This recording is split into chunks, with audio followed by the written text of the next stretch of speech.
Hey everybody, how's it going? Today I want to share with you what I believe are 10 extremely important things that often get overlooked by us small business owners. These are best practices that I use over 12 years in operating my sandwich shop. So without further ado, let's get into it. How you keep your shop and how you keep your business communicates to the public how you do everything. A well-maintained shop communicates to the public that you're prideful of the quality that you put out in your product. And an unkept business tells the customers the opposite. When we present a disorganized, dirty, unmaintained facility, customers will wonder what the back of the house looks like. And when customers cannot trust that they're going to receive a quality product at your facility, they will make that judgment and they'll go away. Customers identify with our business, and everybody wants to go to a business that's clean and well run. How we keep our shop every day and present it to the public is king and paramount to our success and operation. What I want to share with you today are 10 simple things that I used over 12 years operating my sandwich shop. Yes, they are simple, but they were so effective in helping me keep my shop well maintained that translated to many customers and years of growth at my operation. Prior to being a small business owner and owning my sandwich shop, I worked in management and operations for over 20 years. I learned a few things that helped me operate my small business. So I want to start with the most basic yet most influential best practice that I use, which was owning a clipboard, like a management clipboard. And I'd simply start early Monday morning. I'd arrive at my shop, clipboard, notepad, pen in hand, and I'd walk to the outside of my facility. I would turn around and look at my business as a customer would see it. I'd put myself in their shoes and think, what would they notice as they approach my facility? And the first thing I would look at is the condition of the parking lot. Was there trash? Did the cement need power washing? Are the windows dirty? Do they need cleaning? Are trees blocking the signage of my facility? Is the trash can dirty? Does it need to be hosed down? Do the doors have palm prints all over the glass? Looking at the window frames, did they need cleaning? Were there cobwebs? Were there bird droppings? I'd look at the signage too. The ones on the door or in the windows. Were they sun-baked and faded, torn? Did they need to be replaced? These are all things that matter because as customers approach your business, they're silently making judgment of what facility you operate. They'll look at things, and when it looks like it needs maintenance from the outside, again, they'll wonder what's going on the inside. So keeping the exterior of our facility presentable to the public is key to our operation. Customers want to associate with a good business, and they see that it's clean and organized from the outside, they'll want to take a step inside. So I would just make sure that maintenance or regularly scheduled maintenance was being done regularly on the outside, whether that was nightly or weekly or monthly. If I needed to contact a property manager to let them know that the trees needed to be trimmed or lights need to be replaced because they were burnt out, I would do so. Send them an email and make sure that that got done. If I needed power washing done, if that wasn't something that my facility agreement included, then I would go ahead and call a professional. Power washers are available to rent online and they're inexpensive too. If you want to go that route, go ahead and look them up online and you'll see what comes up. The sweeping up of leaves or blown dirt or trash, either from your facility or from your neighbor's facility that get left behind or overflowed from your trash can, needs to be addressed as well. Again, you may have an agreement with the landlord. They come in and maintain your parking lot, but you can't wait on them. It's our job to maintain it on a regular basis. That includes obviously daily, weekly, monthly. So if you need to hose down that trash can because it's getting stained with soda or whatever it be, it's our job to go ahead and again, either power wash it or hose it down with our own garden hose. Now you're gonna walk into your business, right? And what do the customers see when they walk into your facility? They'll look at the floors, right? People look down and they'll look at the floors. What do those floors look like? Look, if you have a lot of customers coming in and out of your facility, and let's hope that's the case, well, those floors are going to get worn down. At my business, I had tiles that needed to be maintained regularly. They needed to be obviously swept and mopped on a nightly basis. We needed to use a floor cleaner that wouldn't strip the wax off of the floor, right? But on a regular basis, once a month, I had to have those floors waxed, right? Because they get scratched up, scuffed up, and a once a month wax would bring them back to life. But after about 6 months, they would need to be stripped and polished. That means that the wax needed to be removed professionally. and all the way down to the tile, and then brought back to life again with 3 coats of wax. And these will make them shine like glass. And when customers come in, nothing looks better. They walk in and go, whoa, look at this. They can see the reflection off the floor. And these well-maintained floors represent your business very well. Nothing like clean, polished, well-maintained floors to greet your customers on a daily basis. So we look down at the floors, but next we look up. What do we see? Lamps.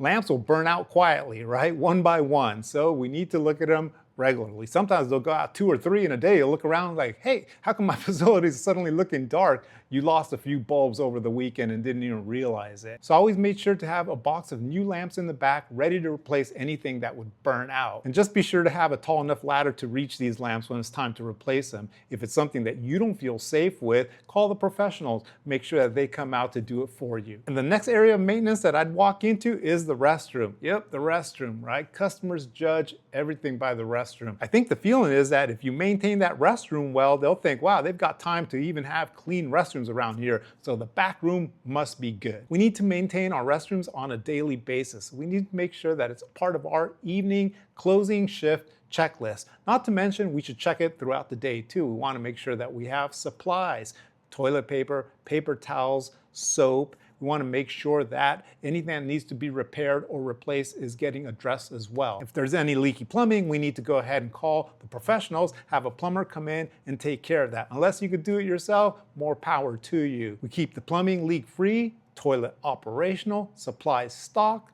trash maintained, and disinfected and smelling good overall. This is key to your operation. And when we walk our facility, the front of the house and the back of the house too, you want to look at the walls.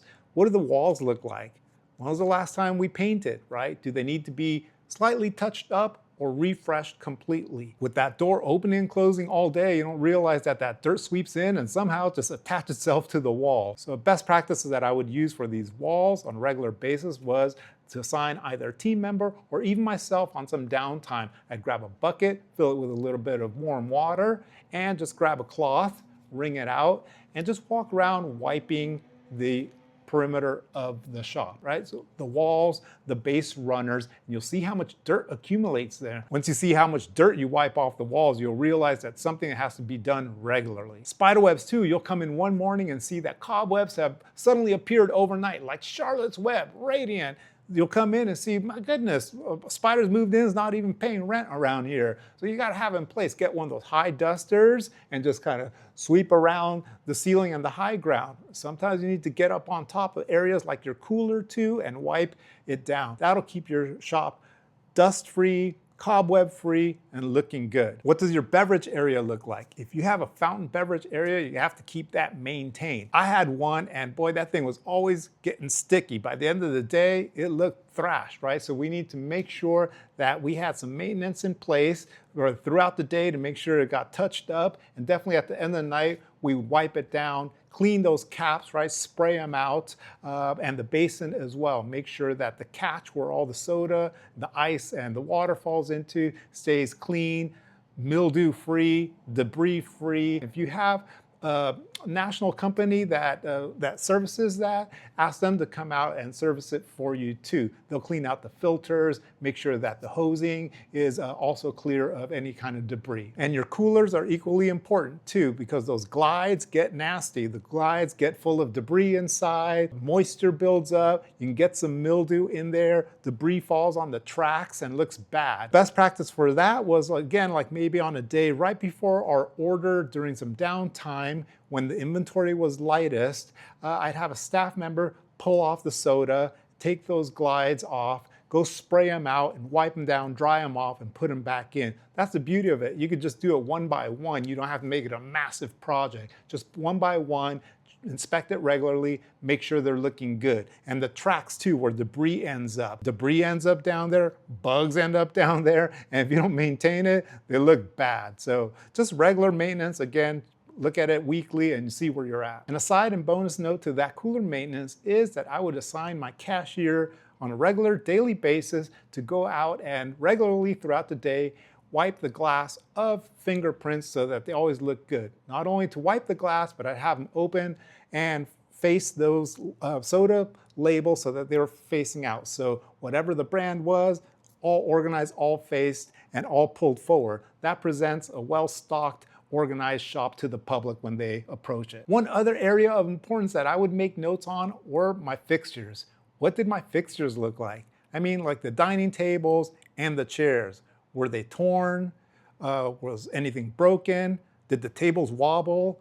You can go out and buy shims or replacement to the feet of those tables, the adjustable ones to raise them or lower them so that customers or you don't have to stick some napkins or a newspaper underneath it. Nobody likes that table wobbling while they're trying to eat or drink their beverage. This is where our customers experience our food. That's where they have their dining experience. And we let it go and things are floppy and broken. That says so much to the customers that we don't care about their dining experience. We're taking their money, but we're not giving them a good place to sit and enjoy their meal. And we also want to look around at the signage that's hanging within our facility. Anything that's hanging on our wall or community board if you have that. We want to keep things fresh. We don't want things to suddenly look old, faded, or if you have a community board, over accumulated. If you have signs, one best practice that I always used was no handwritten signs. Just take the time and the pride to go ahead and have some professionally made. And what I mean by that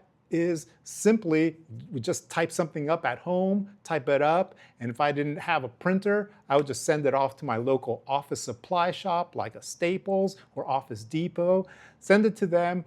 They'd print it out, laminate it for me, just a couple of bucks. All I'd have to do is pick it up and say, this looks great, thank you, and go put it up on the wall at my shop.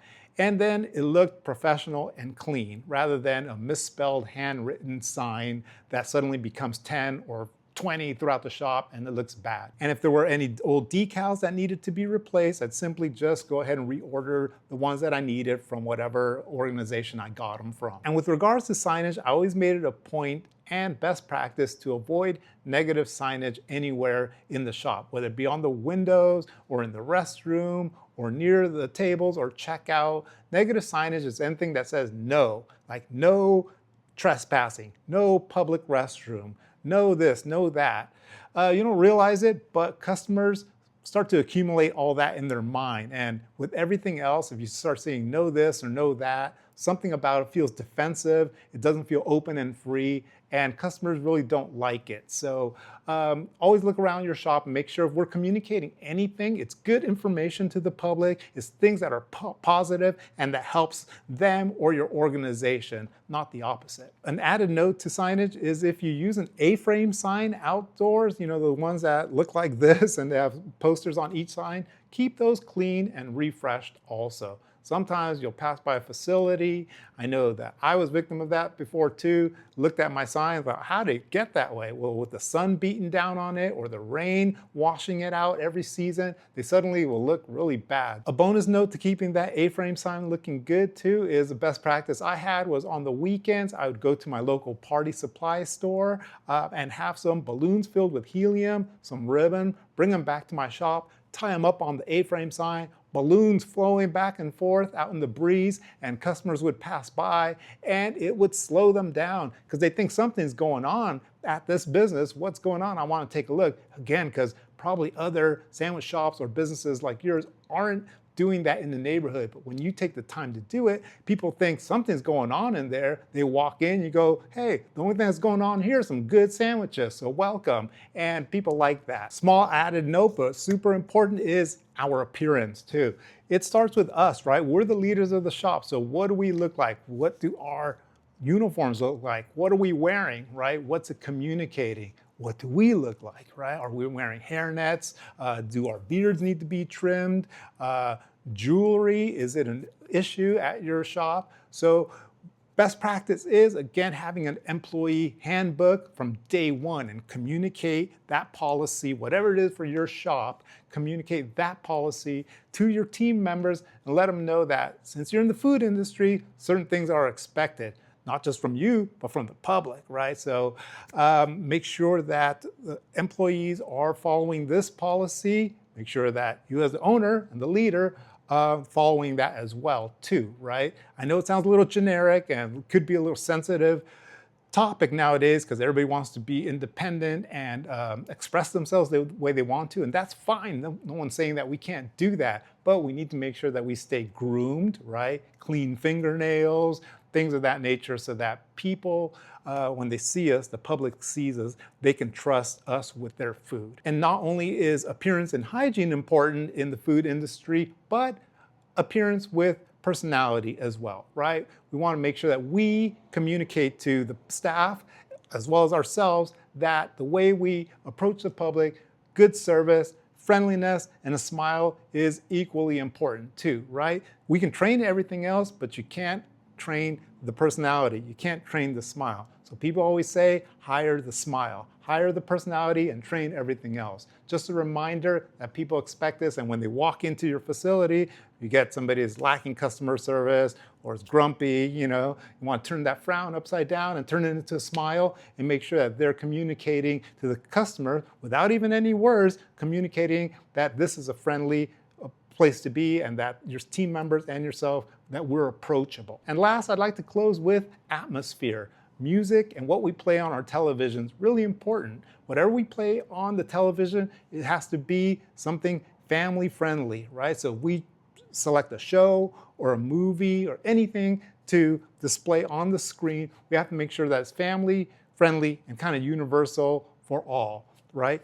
This might sound a little boring to people, but it's really important. Remember, when we open a business to serve the public, not to serve ourselves. So that's important. We want to make sure that we have some show that people sit down and vibe to and not be turned off or put off. Same goes for music too, right? Cuss words, music that isn't like piercing everyone's ears. I like that stuff too. You do too, right? But we can listen to that stuff the moment we get into our car or the moment we get home. We can watch whatever we want. But when we're at our business, we want to keep that volume at a level where customers can enjoy conversation, if they still do that, right? But you want to make sure you keep the volume levels good, and you just want to have it in the background, right? You don't want it overtaking their experience. And all of these things matter when we take the time to make sure that these things are right for the customers. All the details to the quality and that the customer's experience lets them know that our food is worth buying. All right, guys, that's all I want to share with you today. I hope you enjoyed the video. Until next time, take care. Bye.